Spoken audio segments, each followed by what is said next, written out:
오직 예수 그리스도만이 신앙의 본질입니다라는 주제를 가지고 함께 말씀을 나누기를 원합니다. 제가 전도사 시절에 저는 교회를 처음 미국에서 개척을 했습니다. 저희 시카고 제일교회는 주일 오전 예배를 다 마치고 나면 항상 점심을 먹고 모여서 학생 청년들이 모여서 성경 공부를 했어요. 그날도 어김없이 성경 공부를 했는데 그날 성경 공부의 주제가 구원이란 무엇이었는가 라는 주제였습니다. 그래서 그 정해진 교재 안에 있는 내용을 열심히 가르치고 또 이렇게 소통을 하면서 그렇게 성경 공부가 끝났습니다. 그런데 성경 공부를 다 마치고 한 청년과 대화를 나누게 됐는데요, 그 청년이 그날 있었던 그 성경 공부의 주제를 가지고 이제 저한테 질문을 하는 거예요. 나는 어떻게 구원받는지 도저히 이해가 되지를 않는다. 그러니까 정확하게 말하면 나는 이 구원의 사건이 믿어지지가 않는다는 거였어요. 그리고 만약에 돈으로 내가 구원을 살 수만 있다면 나는 그렇게라도 하고 싶다. 정말 갈급하다. 그렇게 이야기하고 질문하는 이 청년의 눈빛이 굉장히 진지해 보였고 또 간절해 보였고 절박해 보였습니다. 그런데 문제는 제가 그 청년에게 답을 주지 못했다는 거예요. 솔직하게 여러분들에게 말씀드리자면 이 구원의 이슈에 대한 질문이 들어왔을 때에 제가 굉장히 당황했습니다.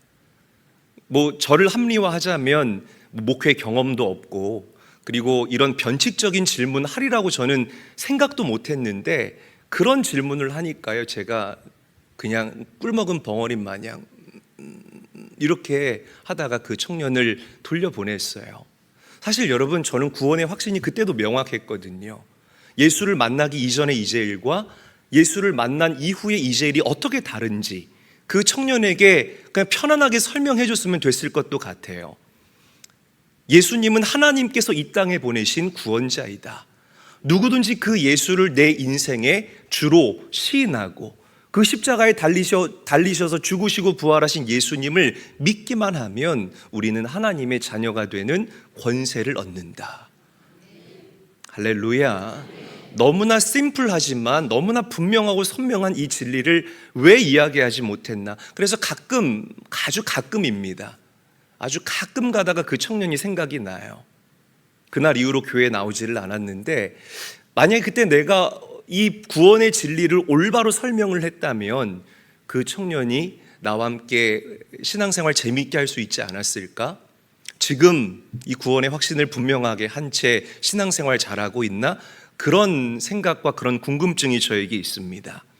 여러분, 맨 처음 초대교회는 이 구원의 문제에 대해서 분명하게 또 선명하게 가르치고 증거했어요. 사도행전 2장을 보게 되면 성령으로 충만했던 이 베드로가 예루살렘 거리를 다니면서 목이 터져라 예수 그리스도와 그분의 십자가의 복음을 외칩니다.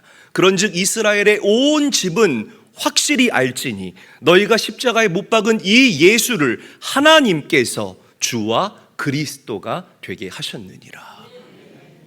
이 베드로의 외침을 듣고요, 많은 유대인들이 마음에 찔림을 얻습니다. 가슴을 치면서 그들이 회개하고 주님께로 돌아옵니다. 형제들아 우리가 어찌할꼬, 형제들아 우리가 어찌할꼬. 가슴을 치는 심정으로 그들 마음 가운데에 살아있는 하나님의 복음이 들어가고 각인되어지기 시작했다라는 거죠. 이때 베드로가 더욱더 분명하고 또렷하고 확신에 찬 음성으로 그들에게 외칩니다. 너희가 회개하여 각각 예수 그리스도의 이름으로 세례를 받고 죄 사함을 받으라. 그리하면 너희가 성령을 선물로 받을 것이니라. 할렐루야. 여러분, 몇 년 후에 이 베드로가 이방인 고넬료 장군의 집에서 예배를 드리고 복음을 증거할 수 있는 기회가 생겼습니다.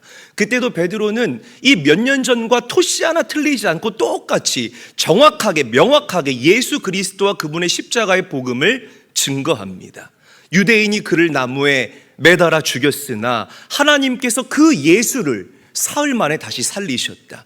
누구든지 그를 믿는 사람들은 그의 이름을 힘입어 죄 사함을 얻느니라. 여러분, 믿으십니까? 여러분, 이 복음은요, 오늘날 우리의 인생 가운데에도 유효하다라는 사실을 믿으시기를 바랍니다. 예수의 이름을 힘입어 오직 예수 그리스도를 통하여서 우리는 죄 사함을 얻고 의롭다함을 받을 수 있다. 여러분, 이게 바로 복음의 진리라는 사실을 명심하시고 기억하시기를 바랍니다.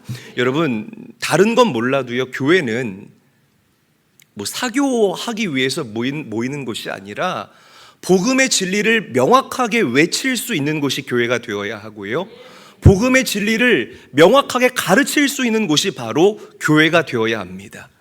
잘못 가르칠 수 없다라는 거죠. 올바른 복음, 올바른 진리가 저는 이 인천제일교회에서 증거될 수 있게 되기를 간절히 바라고 원합니다.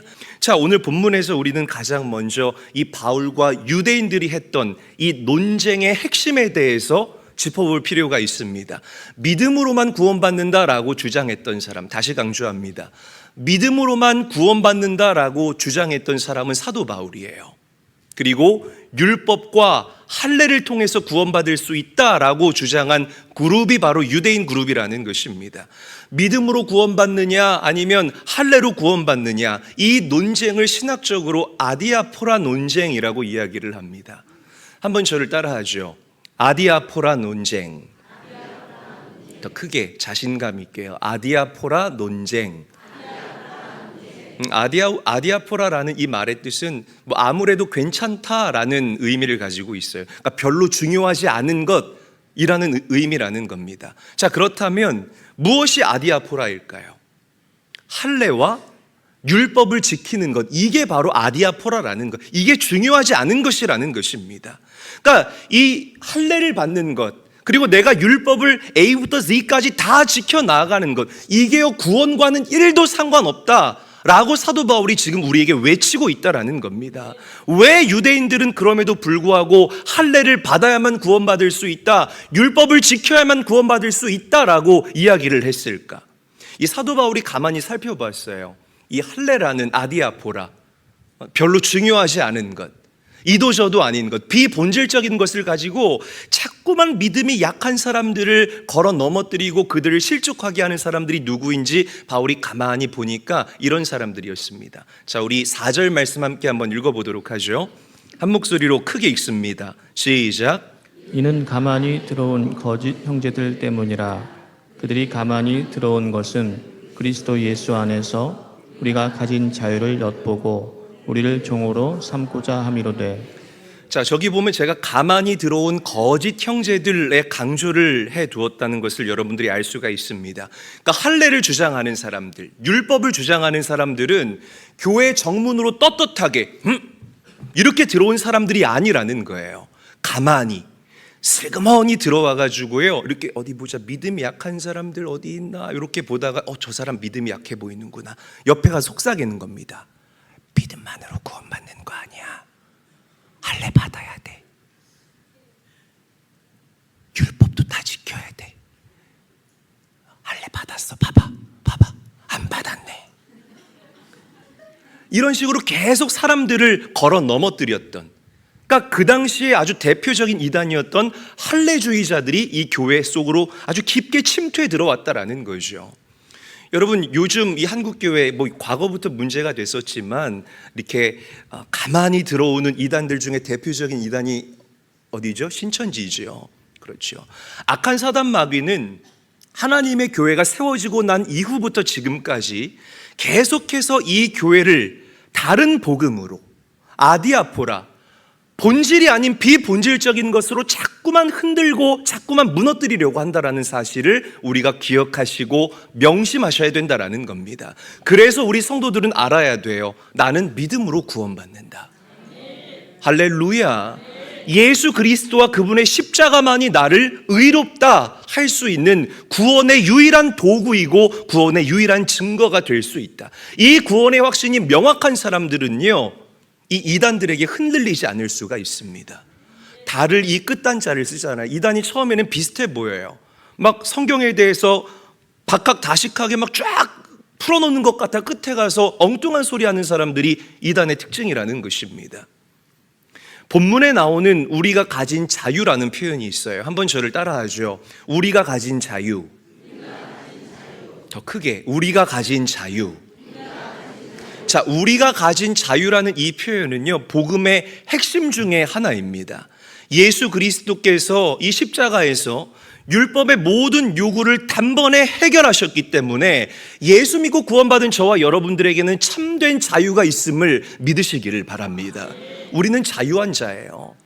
만약에 여러분들이 아직도 율법의 속박 아래 있는 사람들이라면 오늘 교회 나올 때에 짐승의 피를 뿌리면서 교회 나왔어야 합니다. 맞잖아요. 나 같은 죄인이 어떻게 하나님을 만나? 짐승을 잡아가지고요, 짐승의 피를 뿌려야만 사실은 이 성전에 들어와 마땅하다라는 거죠. 오늘 올 때 짐승의 피 뿌리고 오신 분들 계십니까? 뭐 짐승의 피는 무슨 피야, 늦어가지고 빨리빨리 교회 가야 되는데, 그죠?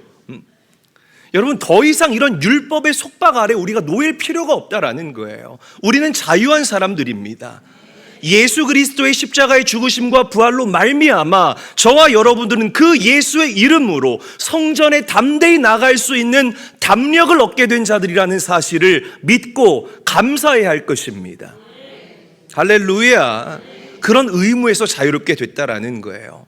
어떤 점술이든 어떤 미신이든 어떤 주술적인 행위든 여러분들을 지배할 수 없다 이 말이에요. 왜? 예수의 십자가의 복음이 저와 여러분들을 자유케 했기 때문에. 할렐루야.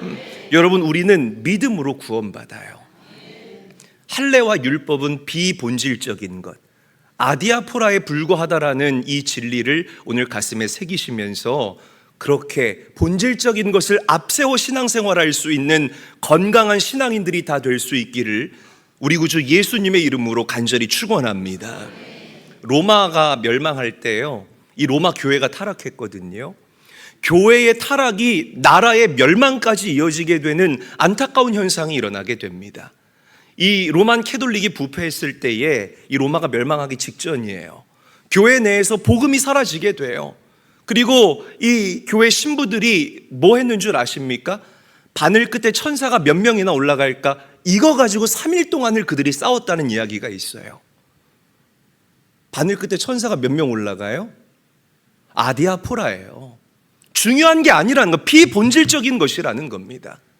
러시아의 공산혁명이 일어났을 때에 이 러시아 교회가 타락하게 돼요. 러시아 히랍정교회가 타락하게 되는데요, 이 러시아 히랍정교회가 타락하게 됐을 때에 나라가 완전히 흔들리게 되는 그런 안타까운 일이 일어나게 됩니다. 그때 히랍정교회 목사들이요, 뭐 가지고 싸우는 줄 아십니까? 일주일 동안을 싸우는데요, 목사가 교회에서 예배를 집례할 때에 황금색 가운을 입어야 하는가, 아니면 빨간 색깔 가운을 입어야 되는가, 이거 가지고 일주일을 싸웠다는 거예요.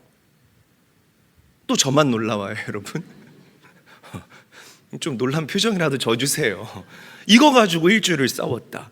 아니, 예수님은 아무런 가운도 입지 않았는데 도대체 왜 이거 가지고 싸우는지 이해가 되지 않아요. 다 아디아포라, 비본질적인 것이라는 겁니다. 우리 믿음의 위기는 예수 그리스도와 그분의 십자가보다 비본질적인 것들이 앞서갈 때에 생겨난다라는 사실을 반드시 명심하시고 기억해야 합니다. 내가 모태신앙이라는 것, so what? 그래서요.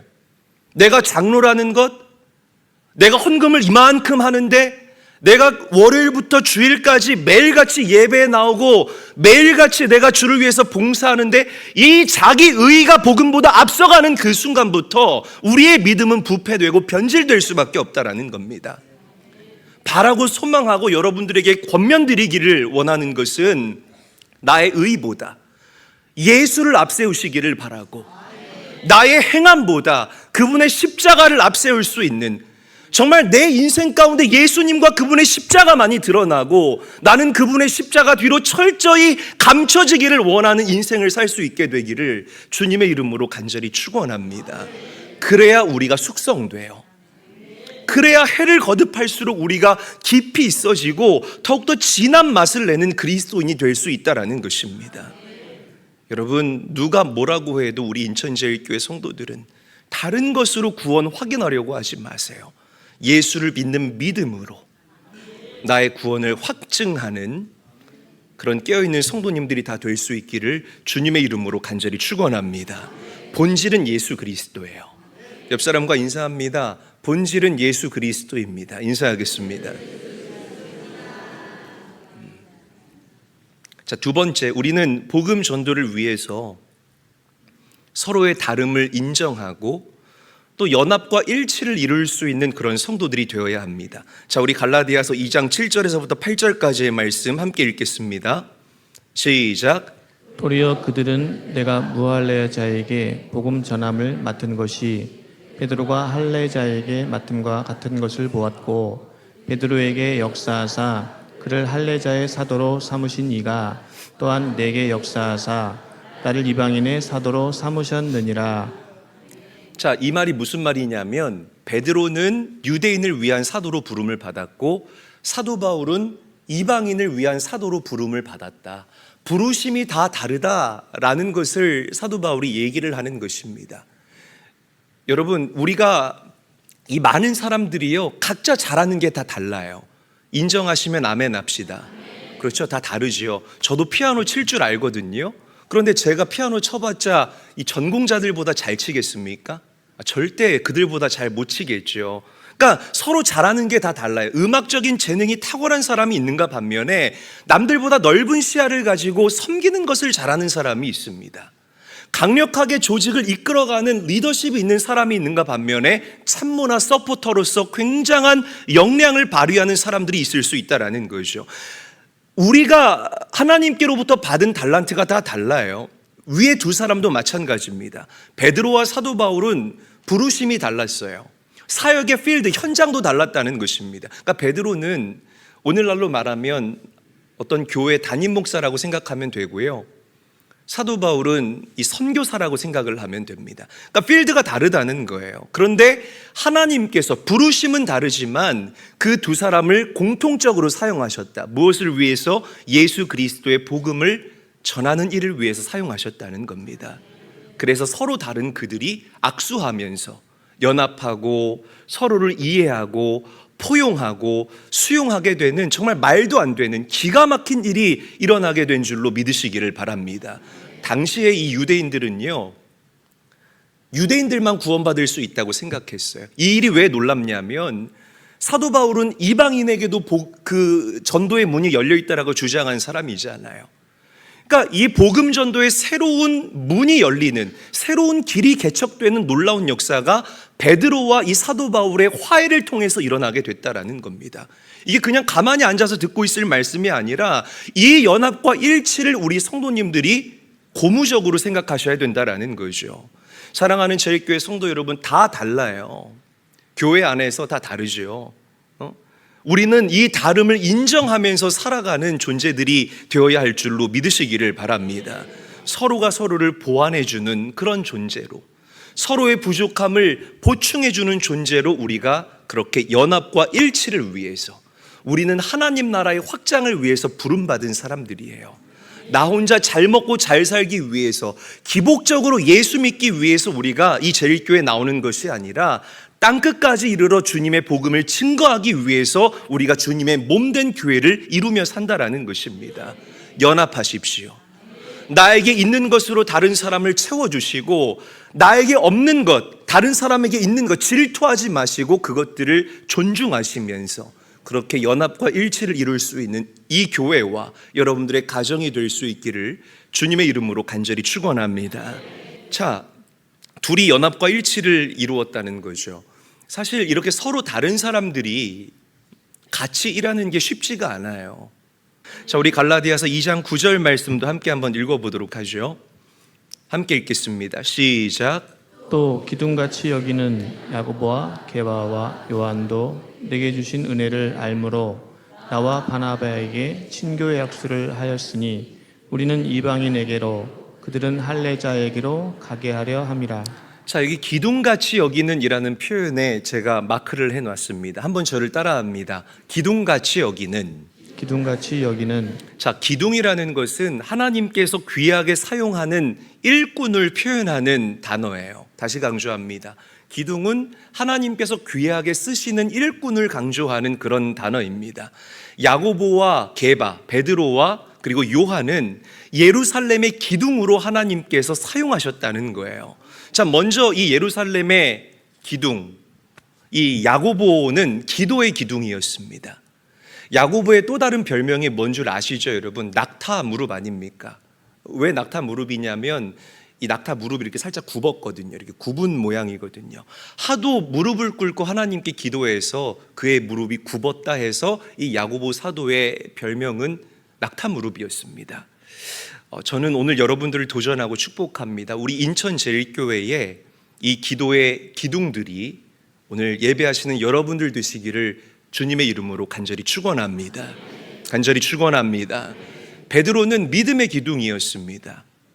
베드로와 요한이 예루살렘 성전으로 예배하러 올라가던 중에 나면서부터 걷지 못하는 한 사람을 만나게 됩니다.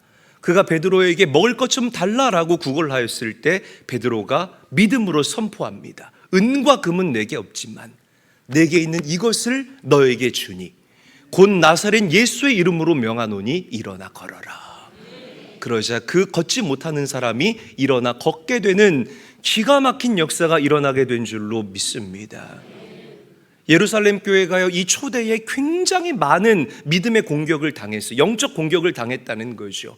그런데 믿음의 기둥이었던, 정말 칼날 같고 대쪽 같았던 이 베드로의 믿음이요, 교회를 핍박과 압박에서부터 지켜낼 수 있었다는 겁니다.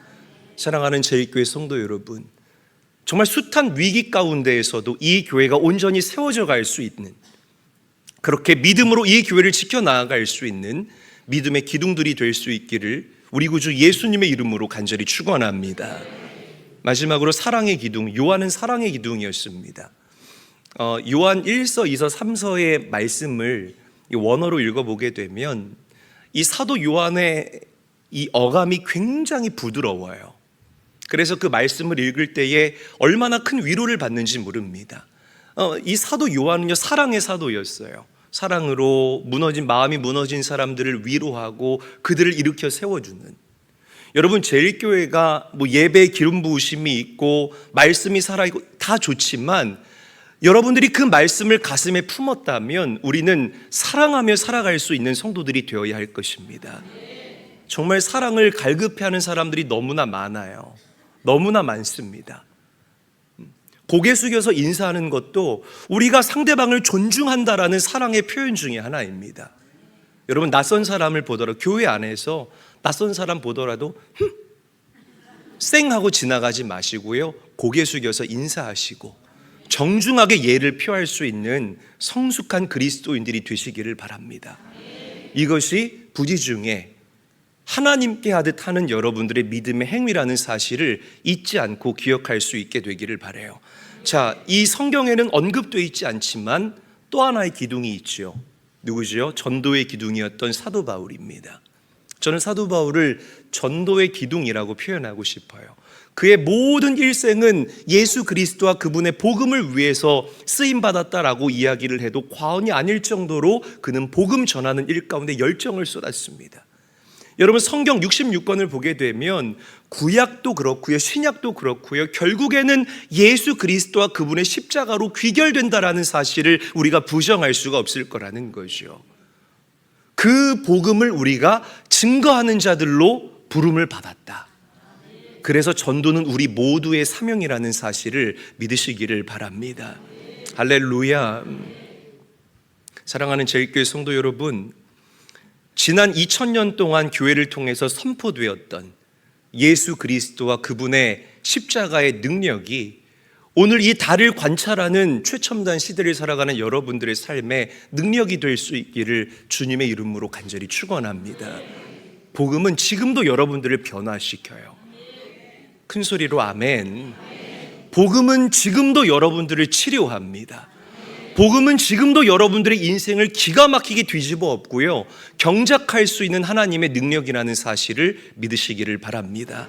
무엇보다 방금 나눴던 것처럼 교회에서 기둥처럼 귀하게 쓰임받는 하나님의 존귀한 아들, 딸들이 될 수 있기를 주님의 이름으로 간절히 축원합니다.